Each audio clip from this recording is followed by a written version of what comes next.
நபிகள் நாயகம் ஸல்லல்லாஹு அலைஹி வஸல்லம் அவர்கள் கூறுகிறார்கள், யார் ஒருவர் தாயத்தை தொங்க விடுகிறார்களோ, யார் ஒருவருடைய காரியத்தில் தாயத்துக்கு தொங்க விட்டு என் காரியம் நடக்கும் என்று நினைக்கிறானோ, அவன் அவனுடைய காரியத்தை அல்லாஹு பூர்த்தி செய்ய மாட்டான், விரும்பவே மாட்டான்னு அர்த்தம்.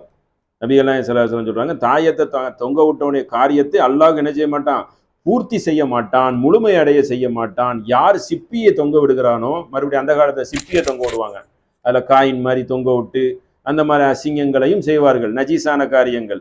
சிப்பியை தொங்க விடுகிறானோ அல்லாஹ் அவருடைய காரியத்தை நிறைவேற்ற மாட்டான், ஒரு இதை முழுமைப்படுத்த மாட்டான், பாதியிலே நின்றுடும்.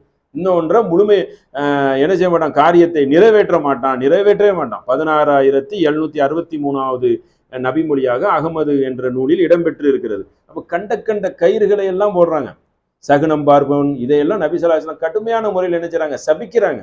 அல்லாஹ்ங்கிற உனக்கு ஒரு அதிகமான ஒரு பவர் இருக்கிறது, அவங்கிட்ட கையேந்தி தொழுது கேட்கறத விட்டு போட்டு எவனோ ஒருத்தன் பூஜித்து தரக்கூடிய சாதனத்தை எடுத்து உன் மேல கெட்டுற, தடவுற, தொங்க விடுற, இப்படி அறிவிழந்த செய்தியை செய்கிறீன்னு சொல்லி நபிகள் நாயகம் ஸல்லல்லாஹு அலைஹி வஸல்லம் கடுமையான முறையிலே இதை கண்டிச்சிருக்கிறார்கள், எச்சரித்திருக்கிறார்கள் என்பதை கவனத்தில் கொள்ள வேண்டும்.